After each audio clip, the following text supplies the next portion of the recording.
Special bonus edition, the Travelogue, St. Barts. Should have been St. Barts and maybe other parts, but you're going to hear it kind of diary style, running through it, a place that I've always wanted to go to, and a nice origin story about a time I thought I was going there before. It's Travelogue time to explore and share with you. All right, so the plan is to go to St. Barts.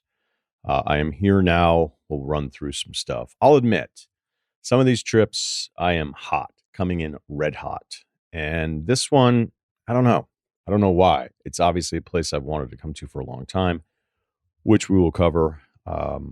It might be because I went up to Vermont and was already away from home for quite a while.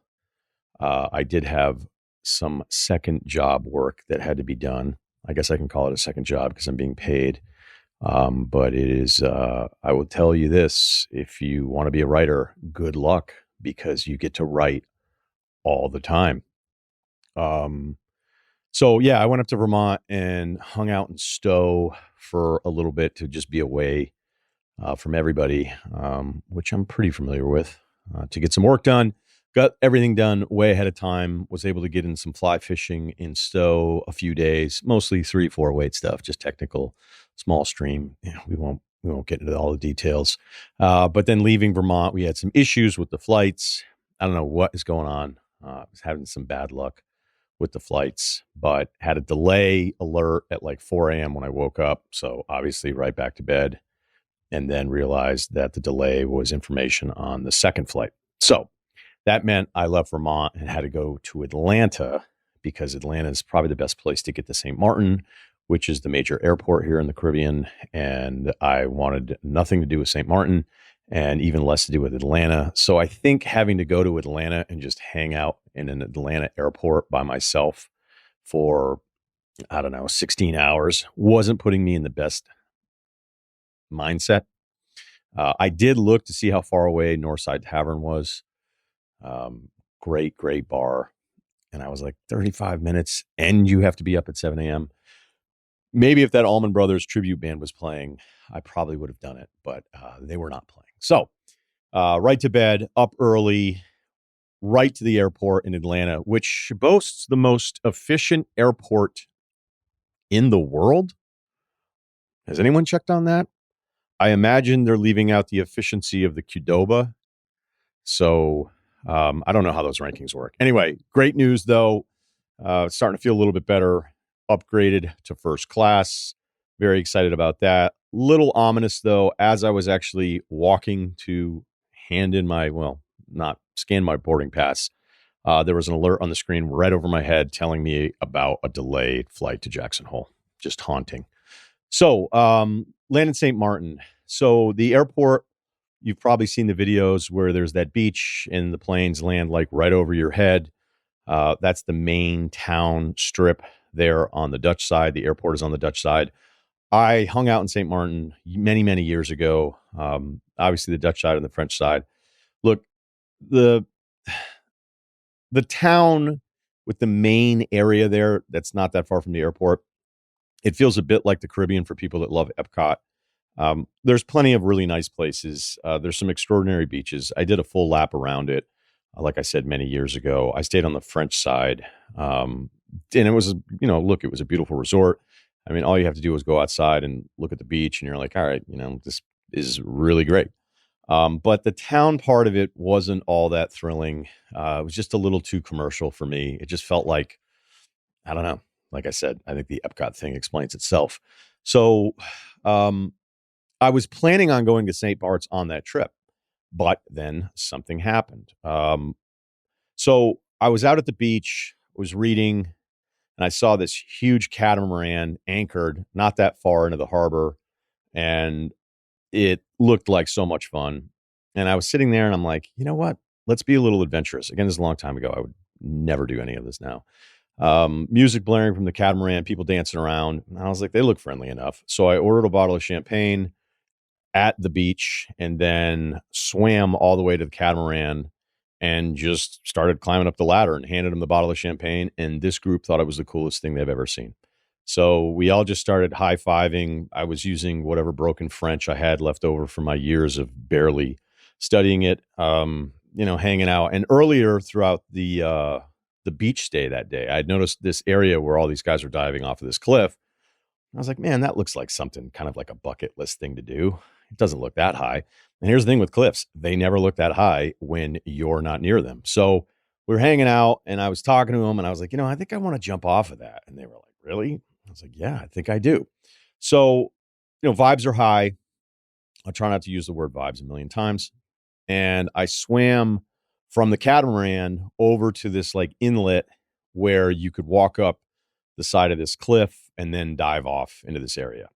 And I would say with each step, my confidence decreased. And then when I got to the top, I looked down and was like, I don't really think I want to do this now. And look, it wasn't that high. This isn't like the old 76er. Okay. So I'm not claiming to be some badass cliff diver, but I was up there. And then I started thinking, like, you didn't even really look at like the landing area. You don't have any kind of like map for shoals or anything in your back pocket. But then when you look back at a catamaran just raging to dead mouse and people cheering you on, what are you going to do? Not jump? So at that point, I was all in, even if mentally I wasn't all in. I jumped off the cliff. It was over in a second. It wasn't that big of a deal. Land, no problem. And then the easier thing to do would be to climb back up onto the rocks, walk back to kind of the inlet area, and then swim back to the catamaran, as opposed to swimming all the way back from where I had landed. And that's where the problem kicked in, because then once I was climbing up the rocks, walking over to the inlet, no issues at this point, swim back to the catamaran, high fives and celebrations everywhere, more champagne. I looked down. I don't know if he was the captain. I don't know what his license was, but my feet are bleeding everywhere. Now, I'm not talking like, movie scene theater, whatever. I don't even know what I was just trying to say there. It was just a nice little like flow of blood from my feet. So I'm trying to figure out, like, why are my feet bleeding like this? And I'm looking, I can't really quite see anything, and they're hosing it off. Again, it wasn't teak. It was, just standard catamaran decking. So I wasn't necessarily staining anything, but the blood did kill the vibe a little bit. It did. I'm not going to lie. And then all of a sudden I'm kind of like, why are my feet bleeding? So, I respect the hell out of boats as a boat owner. I respected boat ownership prior to owning a boat. So I felt bad that I was kind of bleeding. The champagne was done. And I was like, okay, that was your adventure for the day. Swim back to the beach and kind of hang out and read a little bit more. And then I was like, all right, whatever, I'm going to take a nap. Take a nap, wake up, first couple steps. I'm like, oh my God, just this intense, sharp pain all through both of my feet. I'm like, what the fuck is going on? And then I look down and I start to see these like little black dots, some in my feet, some exposed in my feet, and they were sea urchin needles, I guess. So I call the front desk and I'm like, hey, what do we got here? And this guy shows up, great spirits out of him. He starts telling me like, yeah, you have all these needles in your feet. So we're just going to have to soak your feet in vinegar for a bunch of days. And then if you can't, then you'll have to go to the hospital to get them removed. And then I was like, I don't know that I want to hit up a podiatrist here in St. Martin. So, we tried the vinegar thing. That didn't work. I was trying to find ways to just walk around the pain at my feet. So like the sides of my feet and all these different steps. And I can tell you that's terrible for your back. So I woke up the next day. It was like, fuck this. No St. Barts. I got on a flight right back to Atlanta to Hartford and then was at the doctor the next day. And he pulled all the needles out of my feet. It was fine for me. It wasn't really that big of a deal. I don't know how good of a time he had, but he picked podiatry. So it's probably not the worst thing he ever had to do. Obviously, very soon after that, I went to go work out and I was doing some sort of shoulder exercise. And because my back and my entire alignment was so messed up from walking around with needles in my feet for a couple of days that I don't even know how many exercises, it might've been the third set of the day, and everything just immediately seized up and my back was more fucked up than it had been in a really long time. And I wasn't even thinking about the needles because once the needles were out, my feet were fine. But now my back was super messed up. So there's a lesson for you. A lot of lessons in there. If you're going to cliff dive, understand where you're landing, understand potential dangers. I think you still have to, if it's a catamaran full of French people that you swam out to cheering you on, I think you do have to jump. But the other thing I've always thought about since that time was if there's a place where you probably want to get sea urchin needles removed, it's probably in the Caribbean. It wasn't like I was getting major surgery there. So maybe I could have just sucked it up, but I just couldn't walk, at least well. So as soon as that happened, I'm like, all right, am I really going to take a ferry now to St. Bart's with all of this stuff? Am I going to stay in X-ray in St. Martin, go to the hospital in the St. Bart's? So St. Bart's was done. It was a big tease, a tease I've been thinking about for over a decade. St. Bart's, we're here. Let's run through some history. Population, 11,420. That was July 25. We got new numbers for you. 8 square miles, GDP 367 million euros, and it is now part of the French OCT. So 1,000 years ago, I guess you could go back further if you're a geologist. The Arawaks kind of running the place, some confusion amongst scholars on the difference between the Arawaks of South America and the Taino, which I think the Taino deserve their recognition as they were, you can't just say, hey, everything south of here is all the same tribe. That seems to be a bit of a generalization. So anyway, you've got indigenous people here on record because this island, again, we'll get to kind of like the lack of value this island has. It wasn't even close to being something like, hey, let's definitely go to that place as opposed to all these other islands. 1493, Chris Columbus, you probably heard of him. He shows up, names it after his brother Bartholomew, so it's St. Bart's. And again, the island historically, because it's kind of volcanic, there's not really anything worth like back then, right? They didn't have beach clubs back then. Maybe they did, but the soil is terrible. You drive around, and I've been here like monitoring the soil going, yeah, this is tough soil. There's no fresh water source. So it's this beautiful area, but at least back in olden times, you're like, what are we doing with this place? So 1648, it's settled by the French, and then it's attacked by the Carib Indians. The beer is pronounced Carib, at least, I believe. But I don't think that's the correct pronunciation. Again, sometimes you're going to make mistakes on that. So that's attacked, and people are kind of like, what are we even doing with that place? Anyway, what was the point? So then it was sort of abandoned. There's a stretch of the West India Company being involved, but when the natives are warning everybody from even attempting to show up, they line the harbor with the heads of anyone that tries to visit. Then French colonization happens in 1763. The place still basically sucks. It became kind of a pirate haven. Ment Bars, the Exterminator, if you want to look him up. Great names back then. Just the pirate names. They did not fuck around with branding. So the harbor, which I've been to in Gustavia, which is the main town, and it's kind of close to where the airport is. Again, I landed yesterday, and if you want to look at that approach, I think you have to have a special rating as a pilot to even be allowed to fly in here. It is gnarly, man. I mean, that New Zealand thing that I did in the Sound was pretty crazy because you had to go 7,000 feet up to clear the mountains, and then you had to come back down inside of this massive water source, but there were mountains on both sides. So we came down from 7,000 feet, but we couldn't make the landing. No one can. And you have to go in this valley, do a U-turn, come back, get lower, do another U-turn, and then land with like insane crosswinds. When we landed in New Zealand, after that trip, like other pilots were watching the guy, like cheering him on, that kind of thing. So this isn't maybe as extreme because it's so quick, but it looks like you're about to crash right into the top of this little peak with all of this traffic near this rotary, and you just slide in behind it. And then the landing is actually pretty quick, even for the strip. And it's only a 15-minute flight from St. Martin. So, yeah, Gustavia is the main harbor, and it's a great harbor.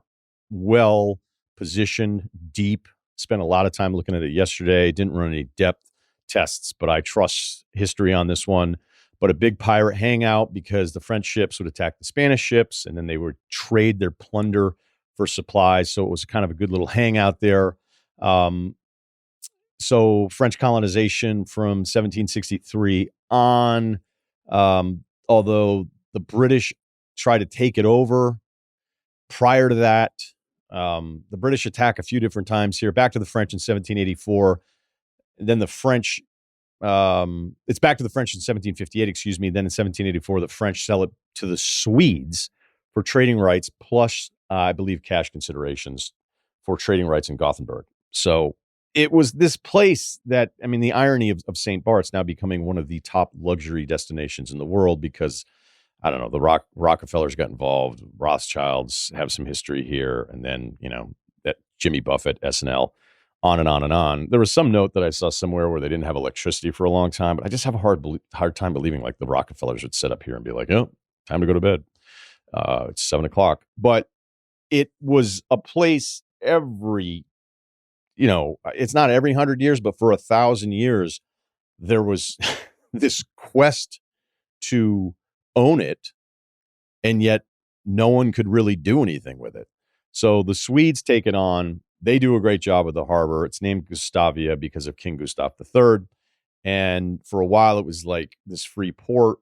There weren't, I know tariffs are pretty hot right now. Apparently, it led to a lot of really good trade because there was a lack of restrictions on the whole thing. British attack again, 1801. Swedes surrender.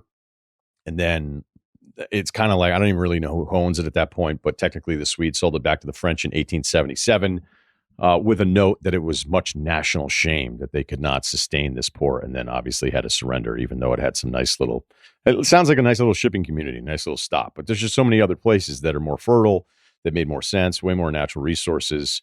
I drove around some of the industrial stuff a little bit today, and, there's salt farming. I think there's some zinc things going on here. Again, I don't know if they're hiring or anything like that. But yeah, again, the irony is that of all of these islands with so many resources, this one had almost none, yet man's thirst to conquer. They were like, hey, maybe we'll just attack that. And then they have it. And it's like, what's the point? So anyway, things settled down. We stopped invading each other as much as we did back then. French control, and then everyone here, French citizens, 1946. Full report tomorrow. St. Barts, part 2. Wanted to give a shout out to my guy Gregory running the airport shuttle to the hotel. Again, the shuttle is from the hotel. I didn't even realize. I guess it's because it's so upscale. They wanted all the information on my plane, and they sent the shuttle over. I'm probably going to get charged for that, though. But my guy was awesome. Just incredible juices displayed out in a case, nuts, nectars, whatever you needed, damp towels, 20 minutes from the airport to the resort. I'm staying on the eastern side of the island inside of this harbor.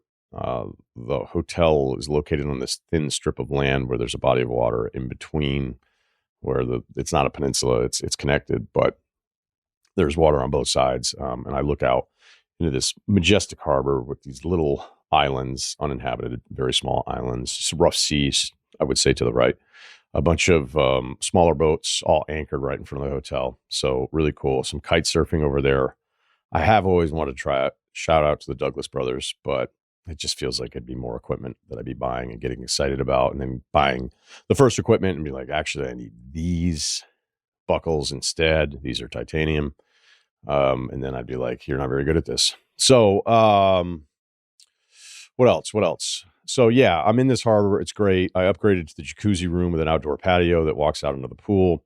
It's not the high. You can actually get like some beach villas that are right on the beach. Those are a little bit more than I wanted to spend.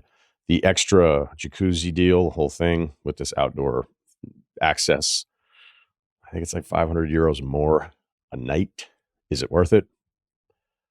Probably not.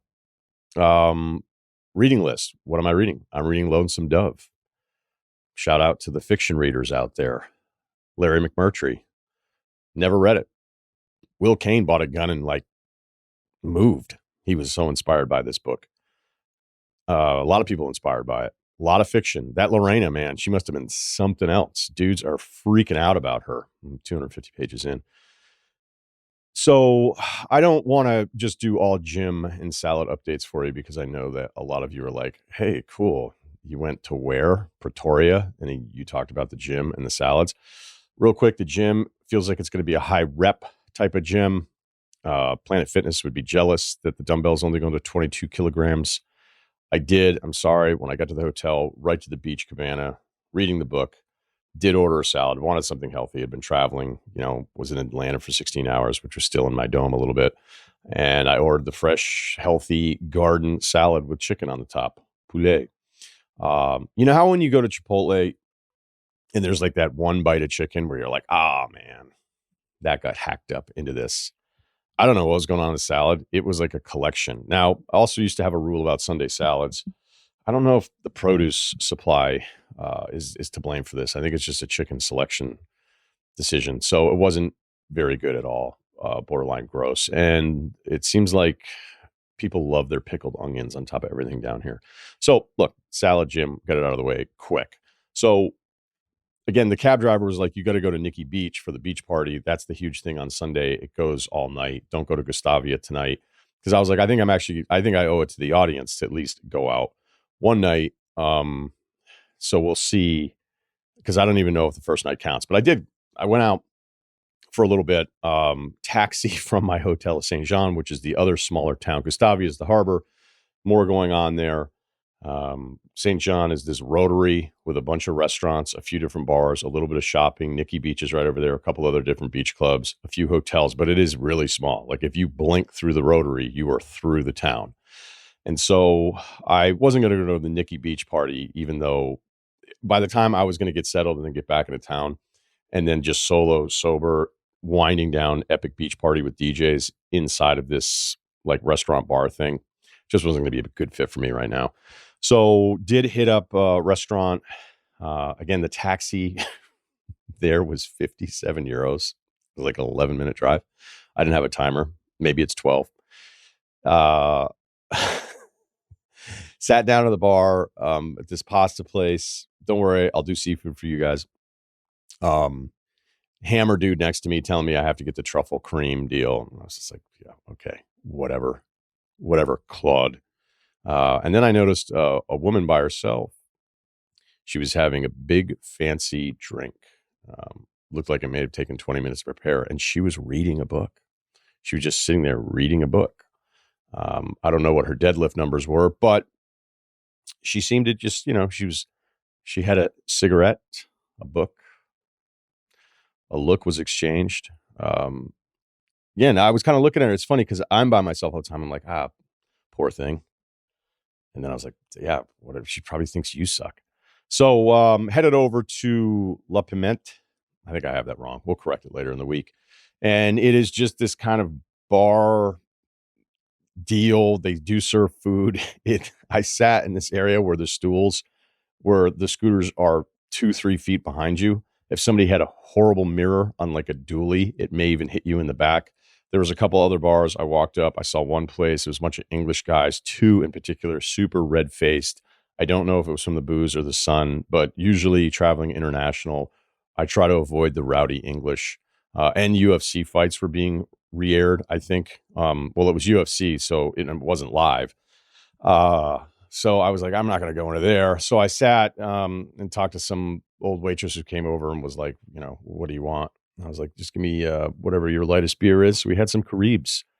Had like 4 of those. Had a glass of Sauv at dinner. I think it was Sauv. I don't know. I'm not sure. I think he just kind of looked at me like, all right, whatever, dude. But then when you tip, everybody like loves you. They're like, oh, that's right. These American guys tip. Now, the bar was younger. But again, it wasn't like a full blown, it was still kind of a restaurant, but then there was like a little bar area off to the side. So it wasn't like I went to Shellbacks in St. Barts and just sat there, although that's possible too. And then I saw this guy, just like unbelievable. Shirt completely undone, Cabana type shirt, Gilligan hat on, well-groomed mustache, cigarettes going, beers going, just running the place. Then there was like a birthday celebration and somebody came out with some sparklers or something like that. And I was like, is that guy like the guy? Imagine being able to say like, hey, I've got a place. We should just go down to St. Barts for the week. Is that guy 2000 Russillo? I don't know. The scooter thing is fucking insane because the mile per hour, I should say kilometer per hour speed limit posted everywhere, constant reminding you 30 kilometers an hour. That is incredibly slow. No one goes 30. Although there's so many times where you're watching stuff happen, you're like, I can't believe how fast that guy is going while it's on the rotary. And I think the cool thing to do is if you're younger, is just have one of those scooters and live dangerously. So yeah, these are somewhat, these travel pods always feel a little self-absorbed because I guess it's just me. And as I said at the top, like, I don't know how much more I had in me in doing these because I don't know if I'm enjoying them the same way. I don't know if backstory helps. Sometimes I think backstory helps with TV and film characters, but I've been talking for a long time.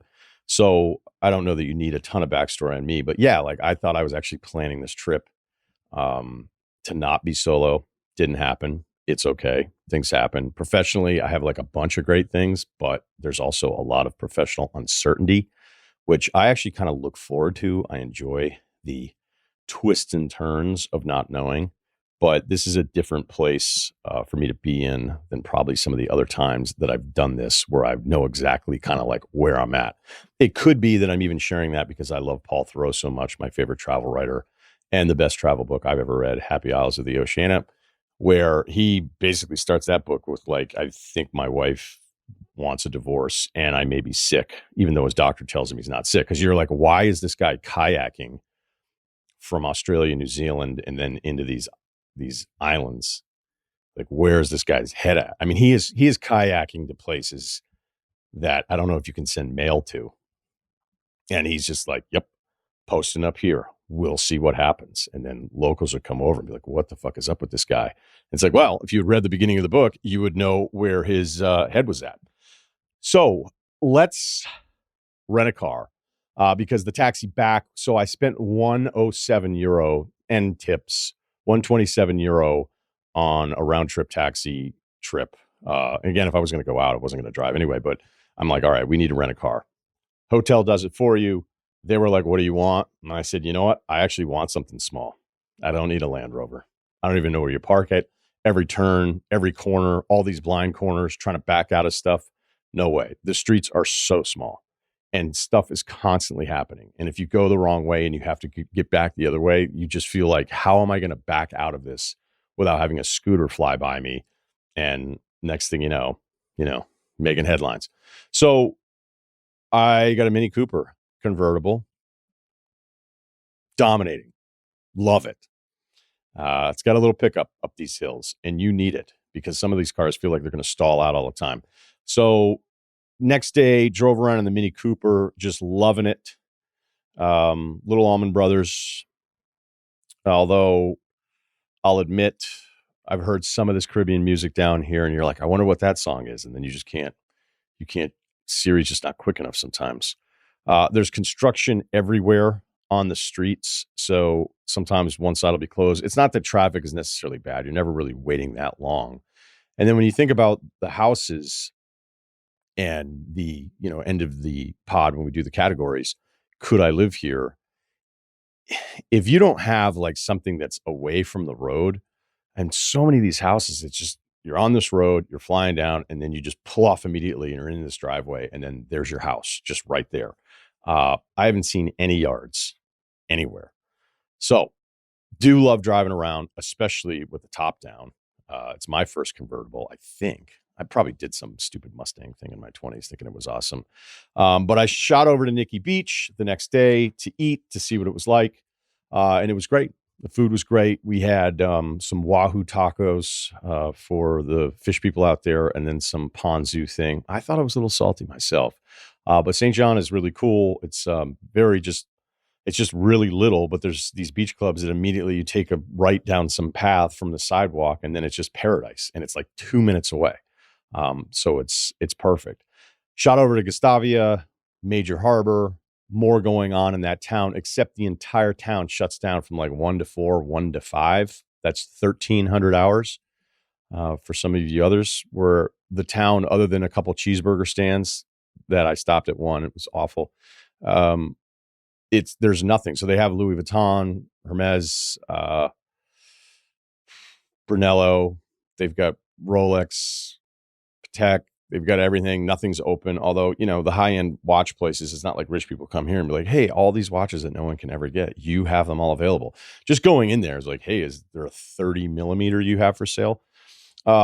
So not really, it didn't even matter that any of this stuff was closed. I wasn't buying anything anyway. And going into some of the high-end watch shops the last few years is pretty pointless. I would say the Karl Lagerfeld collection was the best I've ever seen.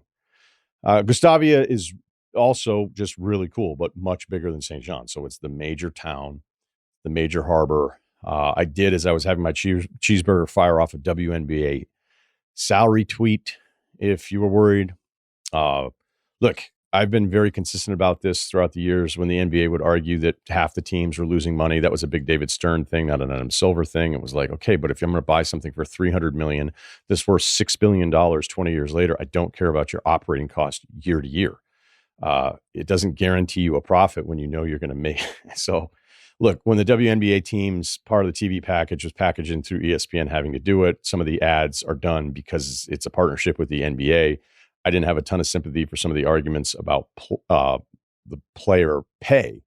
But look, it's likely because of one person in Caitlin Clark that this thing has blown up. The TV deal's gone from $60 million to, I think, over $200 million a year. The players make 9% of the basketball related revenue. And they got away with that because over the years, I'd heard enough to know how not profitable it was. But if the Las Vegas Aces sell for $2 million in 21 and it's valued at 290 to 310 million now by multiple places that do this kind of stuff, of the expansion fees that Golden State paid, 50 million for the Valkyries 2 years ago, and the next three expansion teams, the WNBA, are 250 million. Like, I'm a little less sympathetic about operating costs when it's looking like this is a growing business. And so, yes, I think the women should be able to make more than 9% of the basketball related revenue. Caitlin Clark makes $78,000 this year. Like, in what world does anyone that's that important to what they're doing, what world does it make any sense that she makes $78,000 a year? All right. So ESPNW, I got you. After all the little hopping around in the rain and just trying to, get my bearings, I like to kind of do as much as I can when I first get to a place, see as much, because then I just like being in my routine and being kind of settled. I headed over to Governor Beach, and it was incredible. Maybe it was the rain that scared some people away, but everything broke, and the sun does set a little bit earlier here. But from about 5 to 6:30, I had this entire lagoon just entirely to myself. So I'll be hitting that one up again. St. Barts, part 3. Okay, we've made some moves and things have happened, so we'll cover all of it. I'm staying at Le Bartholomew, which I would recommend if you're ever interested in coming down here. The staff was incredible. A lot of Parisians that don't want to ever go back to Paris. Like I said, almost too helpful for somebody like me who's just not organized enough. Like, I still don't know where the next leg of this trip is going. I keep looking at flights, what gets me to St. Martin and out of St. Martin in the quickest amount of time. It would make way more sense to just suck it up and go to St. Martin for the last night of this trip so that I'd be ready to get the flight and be able to take my time.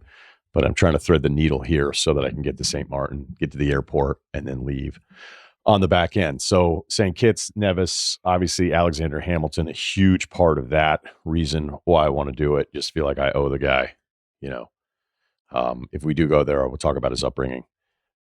You think your dad didn't listen to you? You think because you were the oldest, he was too hard on you? You were the youngest, you weren't given enough direction?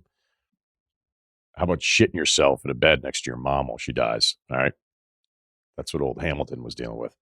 So I do want to go there, but I'm a little worried that it may be a little inconvenient. And everyone here, I was like, okay, give me the other islands. Like, if we're just here and we're going to start island hopping, what are the other options? And Anguilla keeps coming up over and over and over again. But then again, you're staying at this resort, and then the front desk is like, yeah, just take a helicopter over. You're like, really? Just take a helicopter over?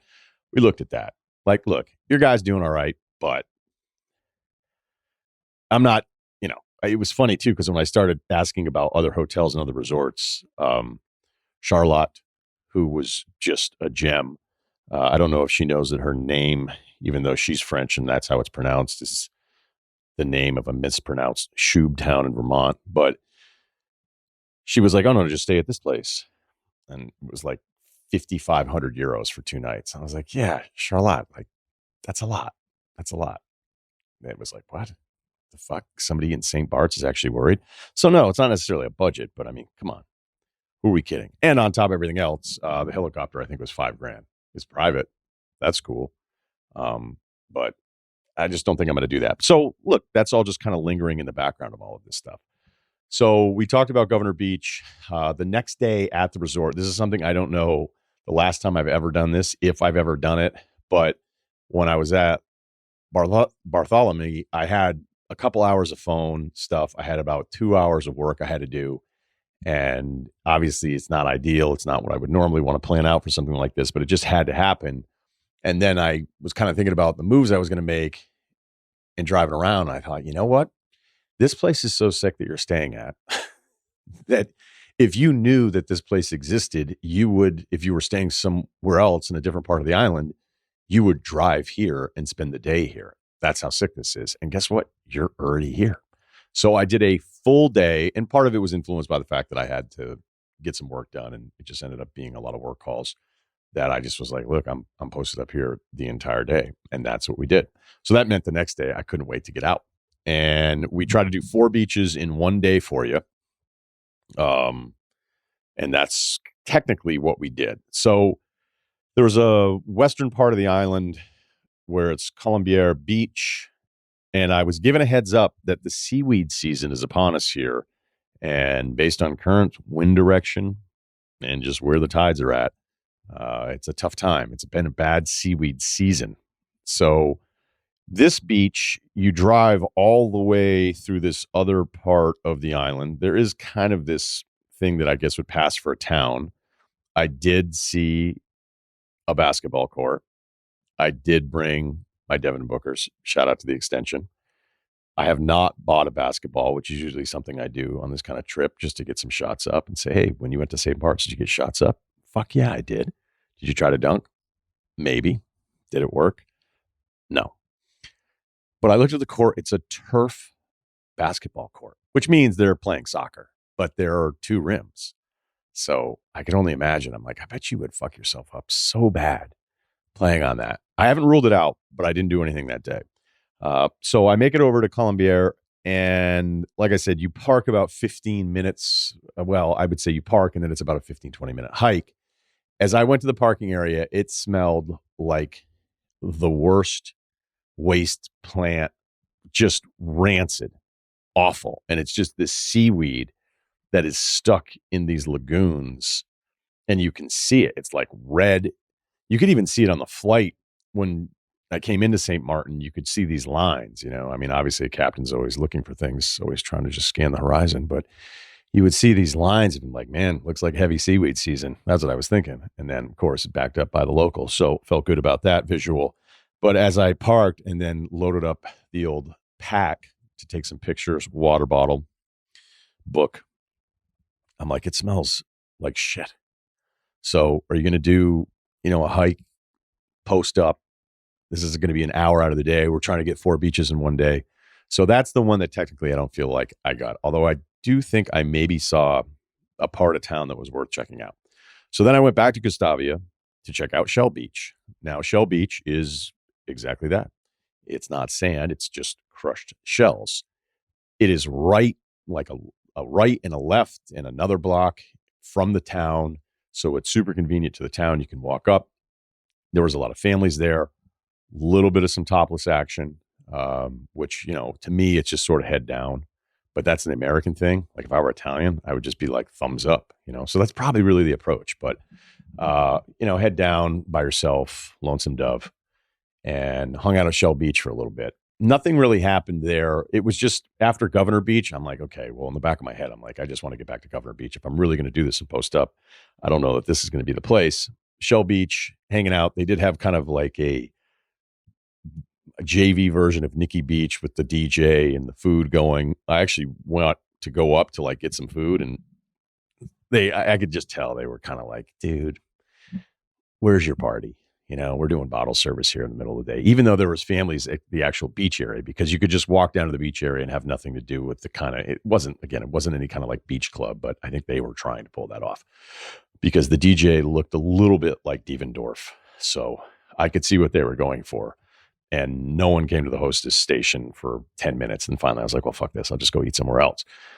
As I was leaving, this was actually interesting. I was leaving and there was a valet there where you could valet to go and eat there and then go to the beach if you didn't want to find a parking spot. You can usually find a parking spot at least in the middle of the day because, again, Gustavia in the middle of the day is like completely shut down.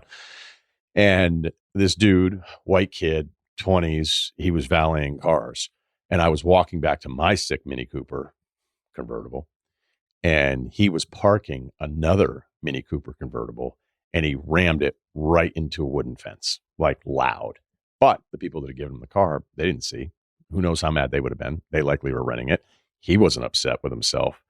And it was so loud, but nobody else was really around except for just me. And he got out of the car, stared straight in my eyes, and just gave me that Raymond Felton look like, fuck you want. And I look back at him like, I have so much respect for how much you're trying to pretend you didn't just crash that car into a fence. You fucking moron. Although, again, whatever. Different cars. It's a lot like boats. I think I have a respect for people who have to park cars now, because if I had to dock your boat and I don't know the controls, I don't know the touch, even with a license up to 51 feet, I'm not sure that I'd feel great about it the first time. So, yeah, he and I just locked eyes. And again, you'd have to just understand Raymond Felton's face, which I once described as the I banged your mom face that he played with throughout his entire career. It's not even a criticism. It's just supreme confidence after a turnover. So left Gustavia and shot over Governor Beach, and it was everything I wanted it to be. It is so far my favorite beach here. Little sandy, little sandstorm. I don't know if it was like a Texas flat just north of the Rio Grande, but it was nasty enough that it was kind of scaring some people off. But look, I can handle an intermittent sandstorm. If you're talking sandstorm is going to dust up once every 30 minutes, I can handle that. So I handled that, jumped in and out of the water a couple different times, and headed back because I was like, you know what I'm going to do? I'm going to eat on a different part of St. Jean on the way back.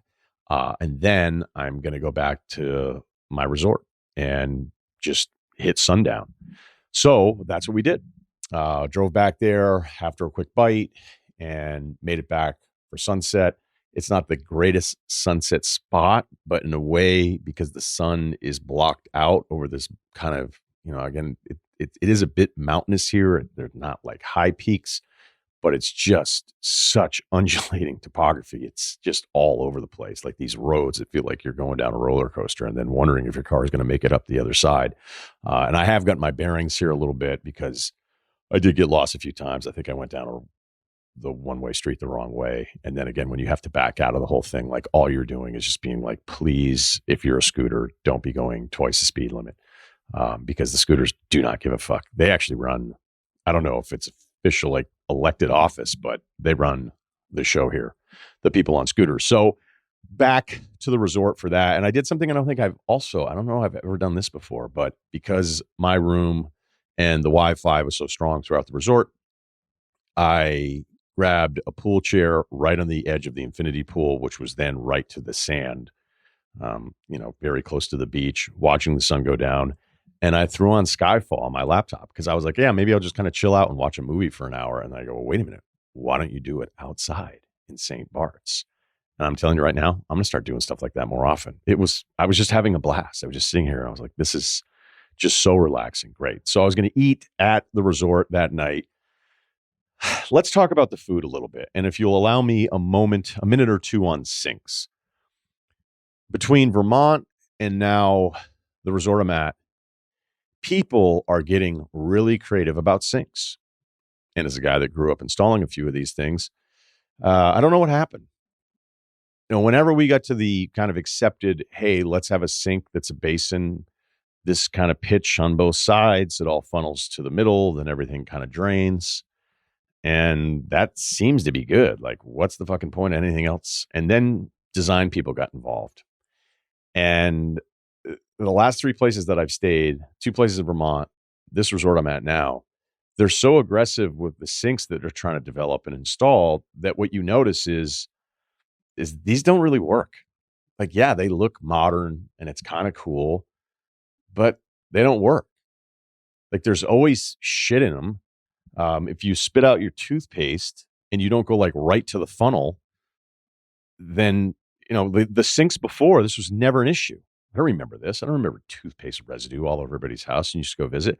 And now it's like some, I don't know what, like a Red Bull car jump idea with then this metal tray that goes over the other part that then means stuff is stuck on there all the time because it's not getting constant water flow. I don't know, man. And the reason why I think of sinks and wanted to share that with you, one, because it's just important. I mean, we could end the pod now and I think the message would be clear and it would be a valuable podcast, but There's a thing that's also happened with food for a really long time, especially at the higher end places where they take simple things that have worked forever and then just decide to make them way more complicated. And it's not as great of a dining experience. It's fucking stupid. I ordered the fish tacos, and guess what? It was an open faced tortilla that I had to cut up with a knife and fork because it was just taco stuff with some sort of guacamole deal. And then, of course, onions. And yet it was like this open faced thing, and it was just fucking stupid. And the tortilla actually tasted really good. And you're thinking, like, all you had to do was just make the taco in this tortilla. But no, no, no.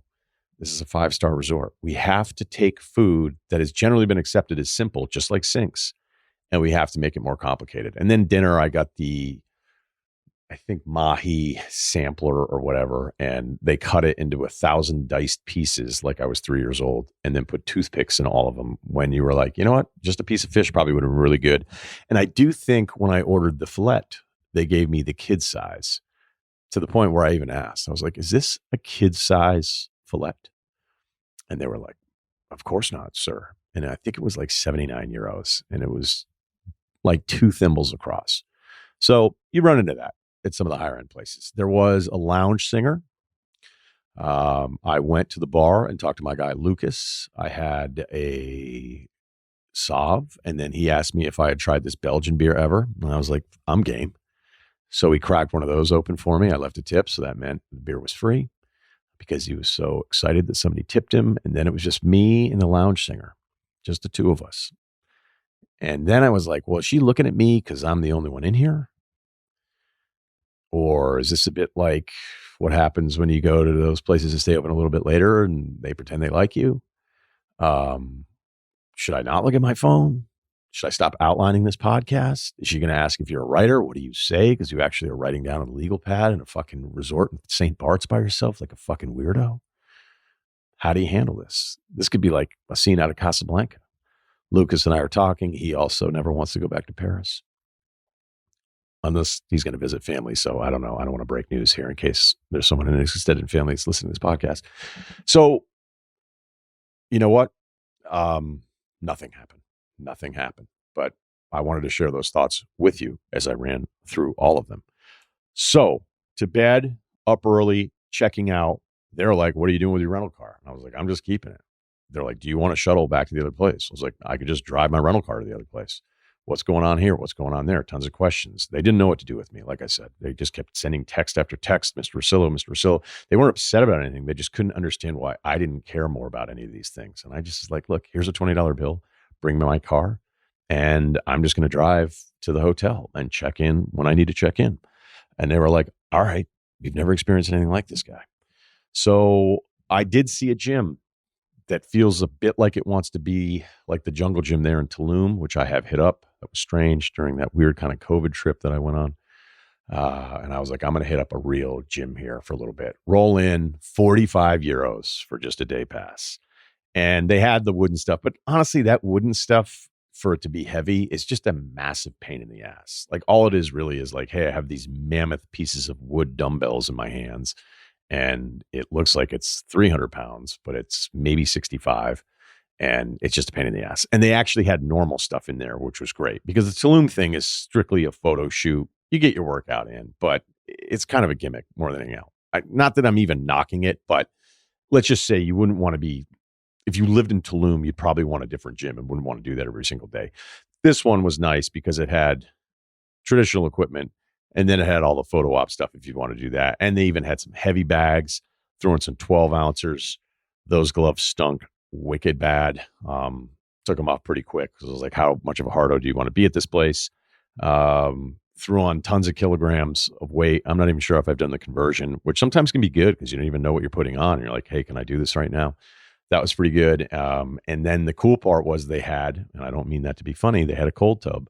They had some plunge tubs in there. So we hit up the 6°C one for a 3+ minute stretch, which was terrific. Then checked into a new hotel, the Tropical, which I was kind of on the fence about. But the girls at Bartholomew were like, no, you have to go to that one if you're going to go stay in St. John.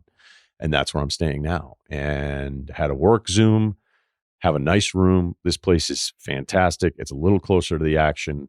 because I'm going to go go get a big dinner, and then we'll see what happens and report back. And hopefully by tomorrow, we'll have made a decision on the next stop. Part 4, St. Bart's. So we have made the hotel switch. As I mentioned, went to walk down to Nikki Beach for a little late night sunset, Lonesome Dove. Again, incredibly friendly, helpful staff. They do a great job. These kids, I don't know what they're teaching them in the trades in some of the Parisian schools that specialize in hospitality, but they are doing it right. So shout out to the administrators, which, at times I think have driven up tuition prices to ridiculous ratios based on spending and cost over the last few decades. But let's not get bogged down in all that kind of stuff. So as soon as I went to walk down with my beach chair and book bag, it started pouring rain. And, a lot of pay it forward. Kevin Spacey's not a huge inspiration, but I saw a construction van parked outside of the resort, windows down, and it was just about to downpour. You can tell, too. It's kind of cool. I don't know if it's the sailor atmosphere, but you just kind of look up at the sky, a lot like Dietz in Lonesome Dove. Sorry, I keep referencing this book nonstop. And you just kind of look up and you're like, storms are brewing, probably going to be southwest, perhaps, maybe 30 minutes. So just as it was about to start, a little light sprinkling, because it warns you in St. Bart's. I mean, how accommodating is that? Hey, the weather's about to turn, but here's just a few droplets so you can get all your affairs in order. And I saw the van with the windows down. I go, you know what? It'd be an awesome thing to do is roll the windows up for these guys so they're not coming back to wet seats in their van. And considering the lack of crime on the island, there's some places maybe you're like, if it makes it look like you're breaking into somebody's car and going through the van, you might not want to do that. But in St. Bart's, I felt safe doing it, rolled up the windows, felt really good about myself, walked back through this little garden sort of overhang thing, entrance into the resort, and cracked my head on the top of it so bad that I started bleeding. So if you can figure that one out, I mean, it was within 60 seconds of rolling up the windows, and then immediately I cut up my head. It's not like I'm that tall, but I'm just thinking, like, why? Who designed this? And then it was bad. I mean, it actually hurt, and enough where there was a couple of people that saw it that worked there that were like, Speaking of my head, I wanted to get a haircut. I didn't pack the clippers. I don't know what it is about 50 pounds. I see a lot of people complain. It's perhaps an obesity criticism where it'll be like, 50 pounds for your piece of checked-in luggage. But if it's 52, maybe they let you slide. It feels like north of 53 is where they start getting a little weird. If you have enough status, sometimes they'll let it fly. No pun intended there. But there's something about just north of that where it becomes an issue, especially when you're traveling and hopping all over the place, especially when you're on some of these smaller planes too, because if you start doing that, and that's happened in the past where they're just really, really strict about it. So usually domestic flights, they'll let you get away with it a little bit unless you're just egregious. I do wonder is it all of us would be fine at 55 pounds, but if 55 were accepted, will we all push it to 60? Human nature kicks in. Because it always feels like for me, it's just always at like 52. No matter what I do, it's like always 52 pounds, especially when I'm going to be gone, almost coming up on 3 weeks now.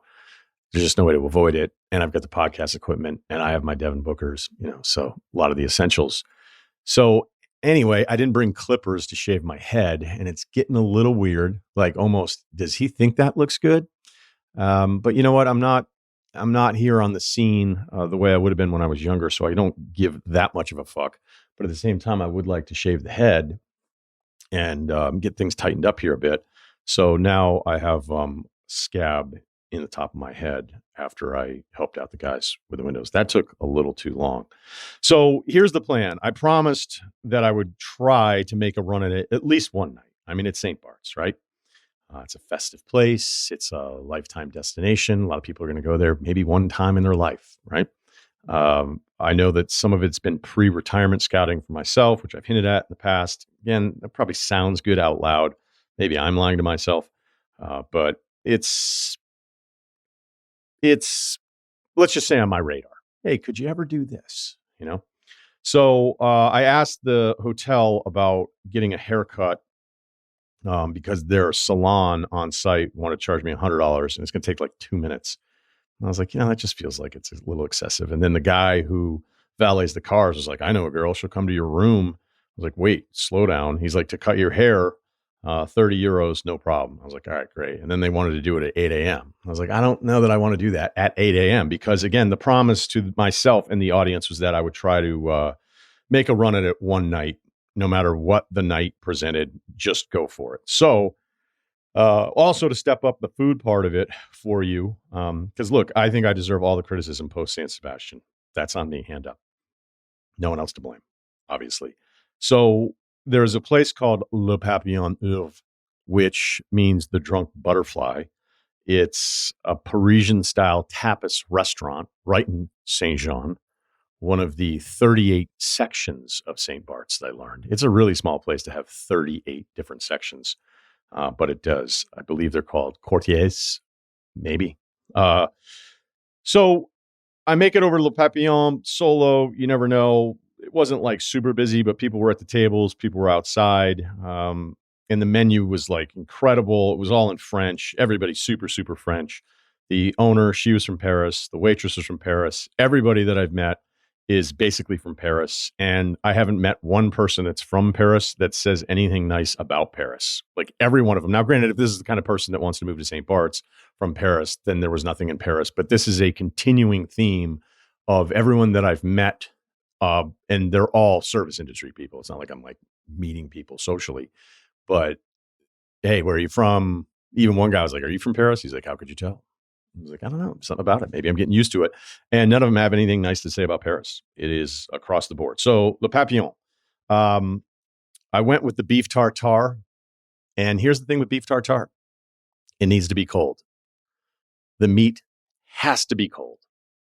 If it's warm, it's just fucking ground beef on a piece of toast. And this was so cold, so refreshing. A shaved Parmesan thing on the top that actually worked, a little bit of hot sauce, some lemon juice, some capers, and just a feel of actually eating real beef in tartare style. And it was great. I went with 6 oysters. I'm a little, I know this is shocking to you when it comes to oysters. I'm really particular about them. I love the Rhode Island stuff. I love the briny, kind of smaller size things. I don't like the golf ball ones that are just fucking huge because then it kind of crosses over into this actually feels a little gross. But if you have the right accoutrements with it, I'm just flying right now. And, you can just make an oyster a great experience. But again, speaking to temperature based on serving temperature, they need to be cold. And there's something about French food with oysters. Sometimes I've seen this a couple times. They just came out in like a bed of hay. So they were a little gamier than what I'm used to, which is fine. The duck confit, unbelievable. Don't normally eat duck, but this was basically the fanciest shepherd's pie I've ever had. It was duck that actually tasted like short rib with this very light whipped mashed potato that wasn't even close to being dense enough to be considered mashed potato. So what did I drink? I told you I try to go for it. No Sauv. What do? We pivot to Vermentino, one of the most underrated sources of liquid grape, I believe, in the entire industry. Do not sleep on a nice Vermentino. And I went for it. I had 5 glasses of it. And oddly enough, because I ate so much food, because I ordered a second beef tartare, because they were like, 3 things will be fine. And I was like, I'm going to have 5. They were like, oh, okay. Who brought this fucking guy? Must be American. Did he serve? So I ate so much food that shockingly enough, even after 5 glasses of Vermentino, I didn't feel a thing. I even started joking with them. I was like, are you guys fucking with me? Is this some non-alcoholic thing that I ordered by mistake that's a Sauv substitute? What's going on? And they were like, oh my God, when we have 3, we're shit-faced. And then the owner came over and she was really funny about the whole thing. So because I'm just sitting there by myself pounding Vermentino and trying to make a night of it, they came over and they were like, you have to have dessert. You have to have dessert. I was like, not normally the biggest dessert guy. Didn't expect key lime pie here, not Le Papillon Live. But they brought out apple pie. And it was one of the coolest apple pie experiences I've ever had in my entire life. It was almost zero pie crust, So a very, very thin thing where it was the slicing of the apples in such a thin way and then caramelized and kind of sauteed in this design that it almost felt like eating some sort of caramel thing. And then, of course, to top it all off, homemade fresh cream on top. Again, don't want to go, Inglorious Bastards. I don't want to be compared to a Nazi because I enjoyed the fresh cream so much, but it was worth it. So then walked back across the street towards the hotel to La Piment, where we spent a few hours. When I first got to town, I was like, let's see what's going on here. Had one Carib again and was like, okay, there's no point. There's nothing to do. Go home, go to bed, work out. And that's what I did. Got up the next day, worked out again at Zion. Did after the second workout, was asked by the hotel, hey, where are you working out? I was like, at Zion. Like, we have a deal with them. I'm like, great. I'm out $100 already, €100 working there back-to-back days. So if it was free, it sort of sucks. $100 isn't going to ruin my year, but you get the point. And they were like, well, how much did you pay? And I was like, it's €45 per visit. And they were like, oh, we get it for €43. So a win. I didn't even feel bad anymore. I was like, oh, wow, they really hook you guys up €2 off if you're staying here at the resort. What else? We covered the haircut part of it. I shot over to Gustavia actually before I went to work out. I went early because, again, we talked about the 2 days that happened in Gustavia, where I was wondering, it's so dead from 1 to 4, 1 to 5. Is it possible that it's just dead because it's the off season? And it isn't. The town was lively. Everybody's out there. They're shopping. I mean, because, again, some of the luxury goods are to the point where you could argue it's worth it because of no taxes, depending on what you're going for. But I hope you declare it. And I just kind of walked around, but it was cool to see it a little bit more lively. I did go into Brunello, check it out. I got to be honest with you, some of these high-end clothing lines, which, if you're guilty of dabbling into some stuff that I'm embarrassed to say I even own, whatever. But $500 for some of these fucking hats, painter's cap, $650, Louis Vuitton. You're just like, who the fuck? Then you got to really ask yourself, you're like, well, why would I even buy this? And you know what? I didn't. Although I did notice, and this was sort of shocking for a line as elite. I mean, if we're talking tier status, God tier status for Brunello, they had a Brett Favre oil painting, which was maybe 4 feet long, 3 feet wide. It was fucking massive. And it was just his face, early Favre, a wispy mustache, which I don't necessarily remember. And then him and his shoulder pads, so you could see the Packers jersey. So it was like mid numbers up his face. And then I thought it was just kind of off to the side, like maybe a manager's son or daughter did this oil painting, and it was for sale inside of the store. €12,000 if you're interested. I took a picture of it, may post it a little bit later. So yes, left a more active morning Gustavia. I did go there to try to get a haircut because I found a place online, and guess what? That guy just decided to be closed for the day. My French is not very good. It's getting worse because I even looked and was like, okay, that's a day. That's a day of the week. It isn't Lundi though. So we'll have to see because I'd expect them to be closed on Dimanche. So then, headed to the gym. I got to admit, I mean, I know I feel like a bit of I'm too old to be taking pre-workout, but I fucking love it. Sorry.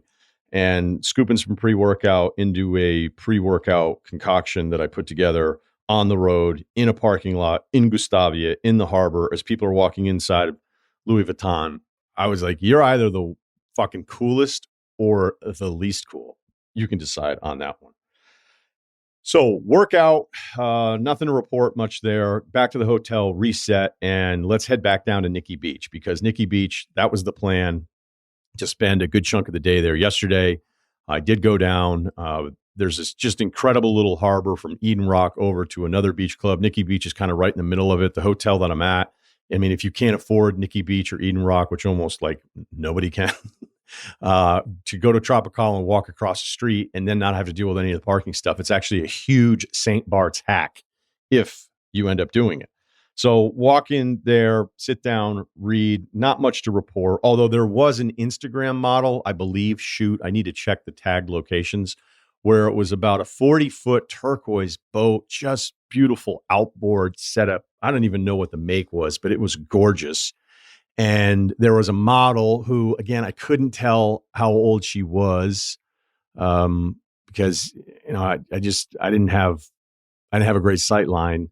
And she was on the bow of the boat. And then there was a dude, a photographer, in like a raft, maybe, 12, 14 foot, maybe something the local beach would have for a rescue type of deal.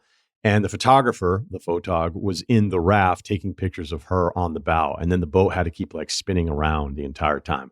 So it was about 30 minutes. And I just kind of thought either she's like a real person and this was the job, or because of the way this whole thing's set up, she may have just paid for all this stuff, or some guy she's dating. But at least he didn't have to sit there and take the pictures the entire time. So good for him. Little lunch at Nikki Beach. It was very, very slow. The waitress came over, talked about it. She's like, Sunday's the day. You have to come Sunday. I was like, I don't know. Because I would admit, and again, it's not because it's anything that's wrong with beach clubs or wrong with DJs or loud music or getting after it middle of the day. I'm not sounding like that guy. But I'm telling you, if you've done it enough times, it's just kind of the same thing all the time. But if you got the right crew and you want to go for it, go for it. Full endorsement for me on that one. Quesadilla for lunch and some sliders. Not bad, not spectacular. Checked out the gift shop, walked away. And got some work done back at the hotel. Really loving the outdoor movie watching on the laptop with the AirPods in. And still debating what to do with St. Kitts next. So for dinner, I was not going to try to go for it another night, one and done after the Vermentino night, even though nothing, like, it didn't even work. Very weird.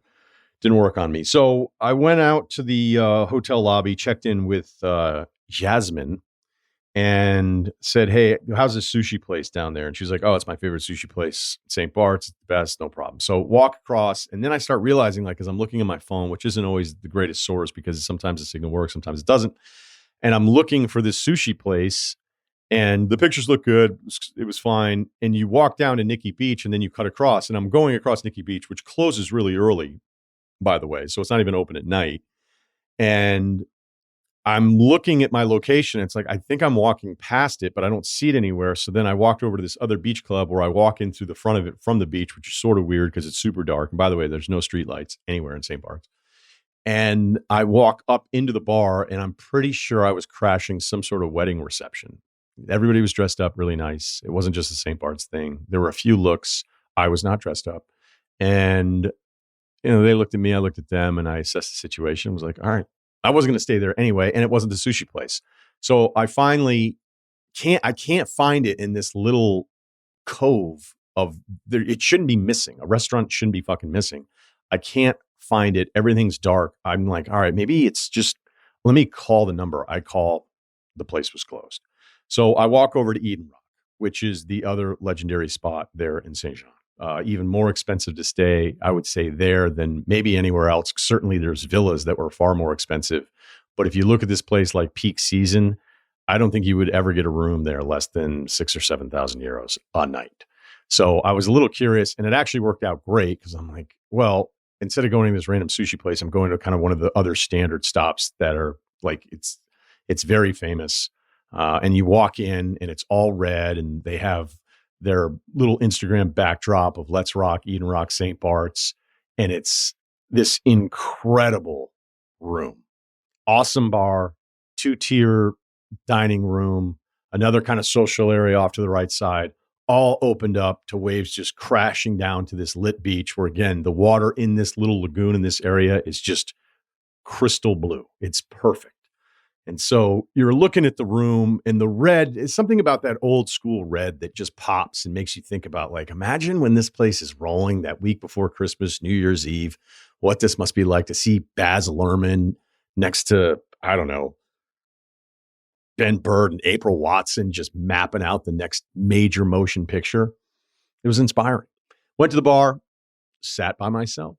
They were totally cool with it. Very helpful. Again, all Parisian. Had a lobster ravioli for you. It was good, not great. There was one ravioli where it was so much better than the other 5 raviolis that it kind of hurt the meal because each one was fine. I got to be honest with you, I think they may have been frozen at some point.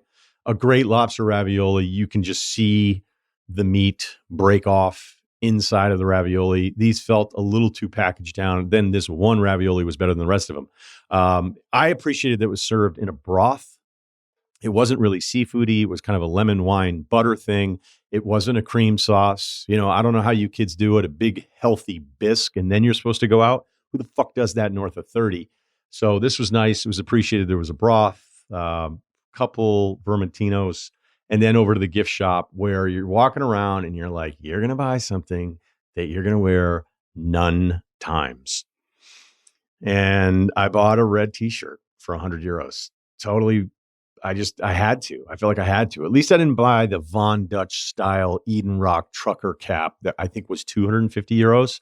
Because you're never wearing that. That actually looks fucking stupid. At least this is a very simple red shirt, kind of classy, but a little thick, bit like a Goose Tour shirt. If you guys could dial down the thickness of some of the shirts, it would be appreciated. Although some of this oversized, thicker cotton is kind of back in now. If you look at the trends, I don't know if you're on this stuff. You kind of have to be if you're staying in the game. So I did buy that shirt. And then when I woke up today, I was like, you ever going to wear that? But I am glad I went to Eden Rock because I wasn't even really planning on doing it. I had looked at rooms there. It was, for the most part, it was sold out the nights that I was trying to get there. So it wasn't really going to work anyway.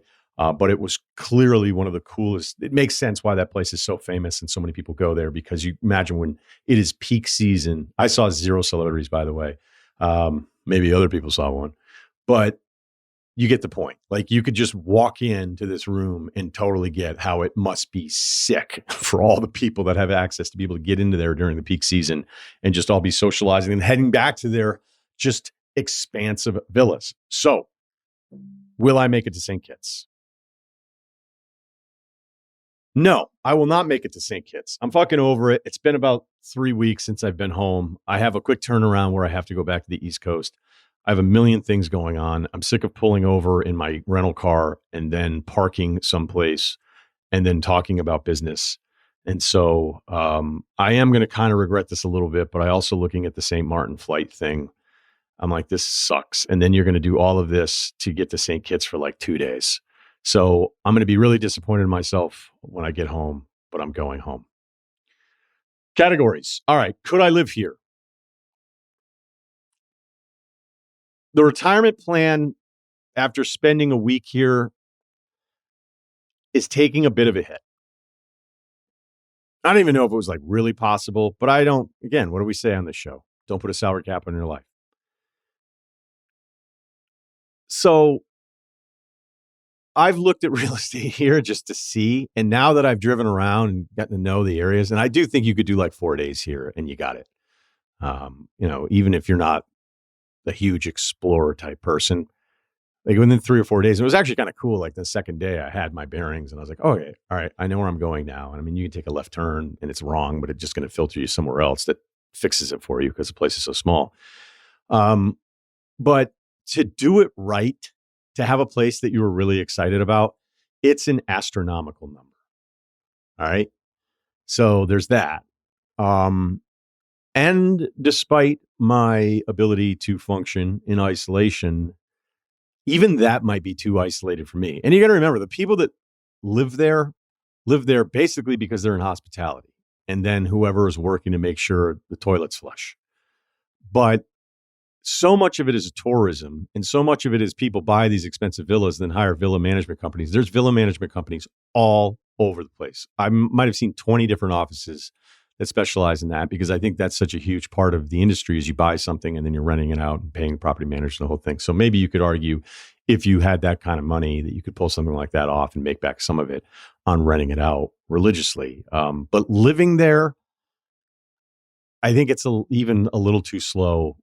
And it's not that there's nothing, right? Because there's a couple real towns. Gustavia is a harbor village, right? St. Jean's just basically a rotary with stuff in 2 directions.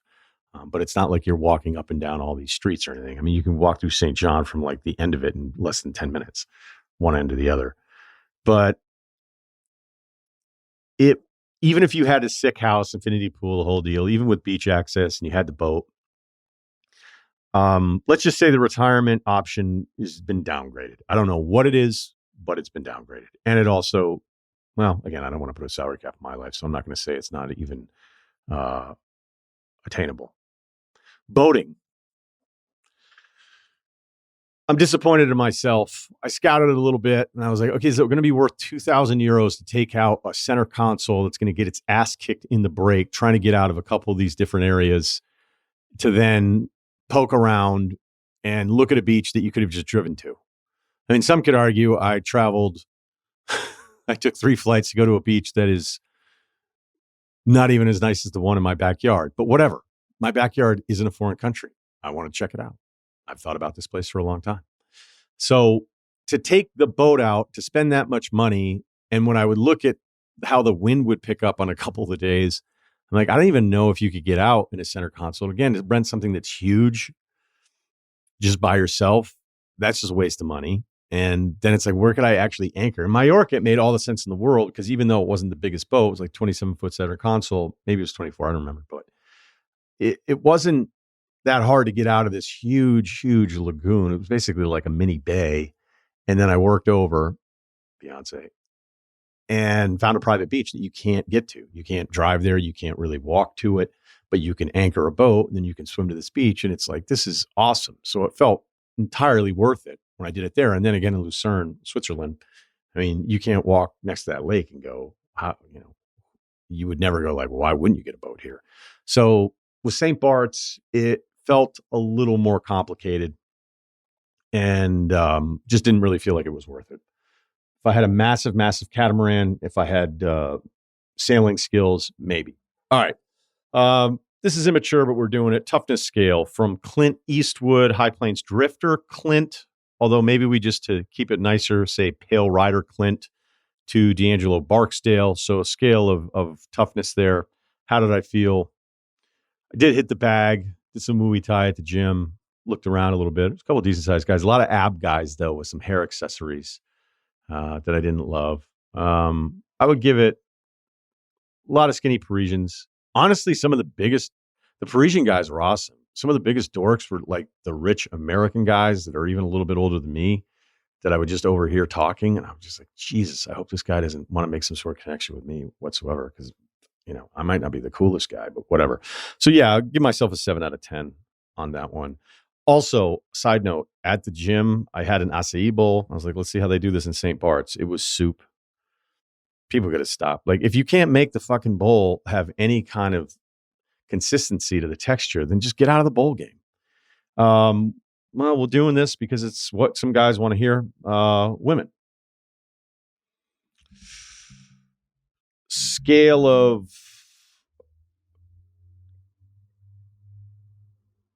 con to the trackside in Winooski, Vermont.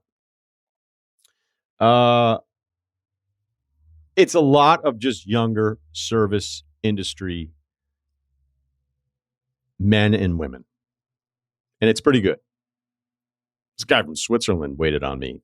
Just, it's like, this guy must just like deer season 12 months a year for this guy. So yeah, good. But not that night that I had in the south of France. Let's see. Beach ranking. I think the top 2 spots are Formentera off of Ibiza and Le Club 55 in Saint-Tropez. Although Negril is its own category, but I was so much younger. When I talk about like ranking and my experiences, nothing's ever going to top Negril, but I'm never going to be a 23-year-old DJ again.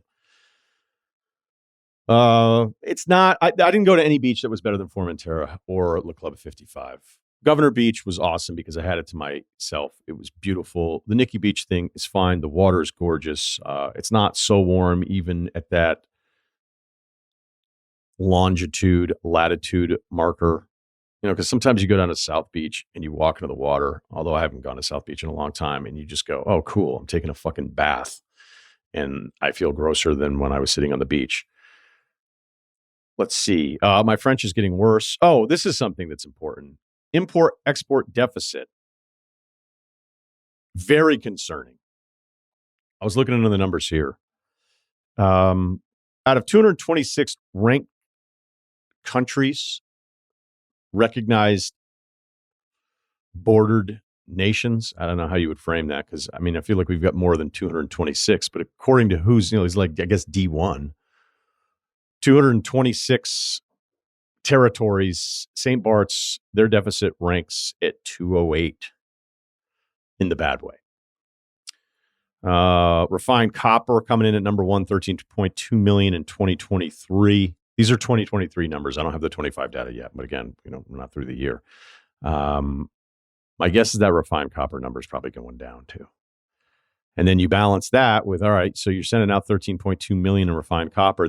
They brought in 2023 just over 17 million in watches, both precious metal watches and base metal watches. So I'm not an econ major, but it's like, fuck, you guys, let's get the salt farm pumping, find more copper. But I guess the watches, they must be moving product down there to be bringing in that kind of number, but I don't like those. Let's end on something positive though, because even if I mentioned the retirement planning, again, I don't know that I'd ever want to like retire and do nothing. That would drive me crazy.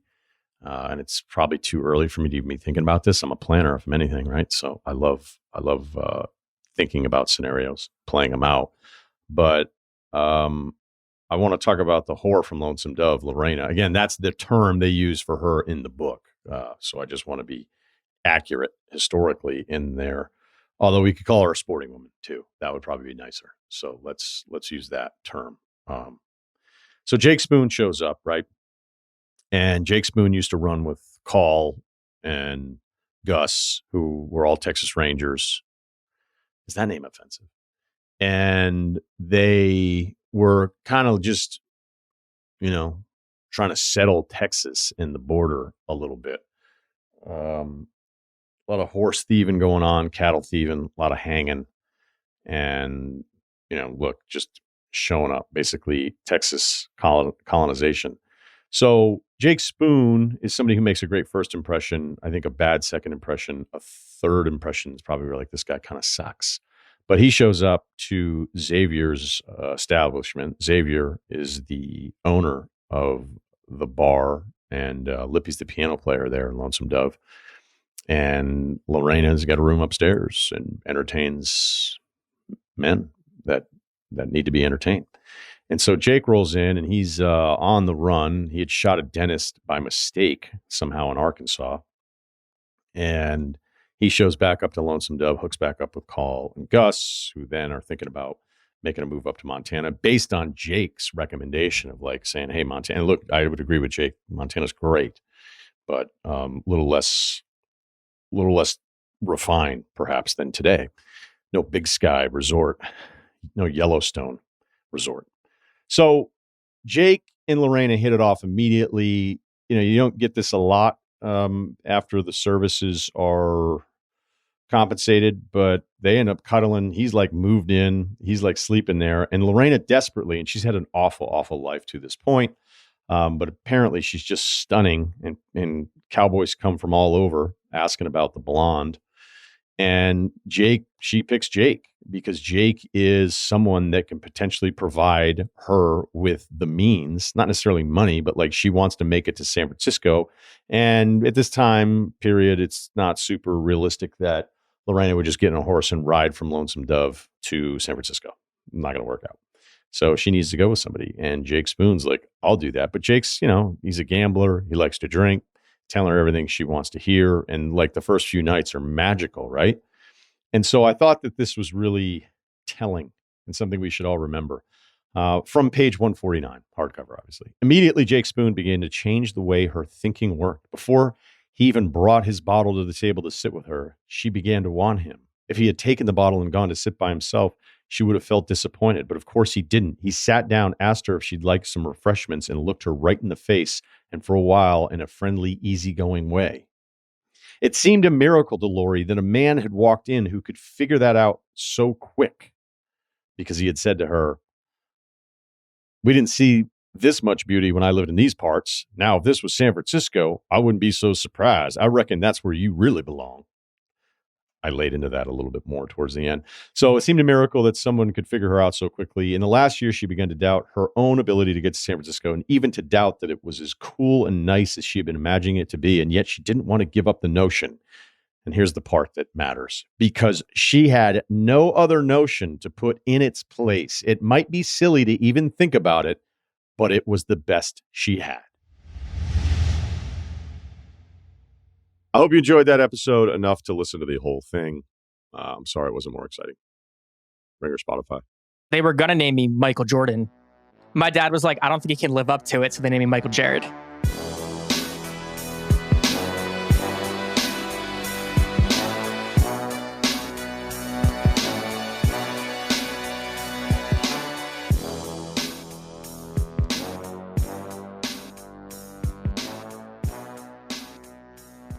Must be 21 and older and present in select states. For Kansas, in affiliation with Kansas Star Casino, or 18 plus and present in D.C., Kentucky, or Wyoming. Gambling problem? Call 1-800-GAMBLER or visit rg-help.com. Call 1-888-789-7777 or visit ccpg.org/chat in Connecticut or visit mdgamblinghelp.org in Maryland. Hope is there. Visit gamblinghelplinema.org or call 800-327-5050 for 24/7 support in Massachusetts, or call 1-877-8-HOPE-NY or text HOPE-NY in New York.